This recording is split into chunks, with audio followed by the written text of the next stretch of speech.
नमस्कार, स्वागत आहे तुमच्या माझ्या यूट्यूब चॅनलवर। आजची रेसिपी आहे तोंडात टाकताच विरघळणारी रवा बेसनची नानकटाई। अगदी बेकरी स्टाईल दाणेदार नानकटाई बनवून तयार होते। रंग चव अप्रतिम झालेली आहे। आतील जाळी देखील किती छान पडलेली आहे। अगदी सोप्या पद्धतीत ही नानकटाई कशी बनवायची ते आपण बघू।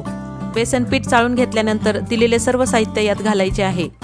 चवीसाठी थोडेसे मीठ घालायचे आहे। नानकटाई बनवण्यासाठी येथे मी साजूक तुपाचा वापर केला आहे। तुम्ही डालडा तूप वापरले तरी चालेल। या मिश्रणात आता सुंठ पावडर, वेलची पावडर व अर्धा चमचा बेकिंग पावडर घालायचे आहे। हलक्या हाताने हे सर्व पदार्थ एकजीव करून घ्यायचे आहेत। तूप साखर अजिबात फेटायची गरज नाही। अगदी सोप्या पद्धतीने ही नानकटाई बनवून तयार होते।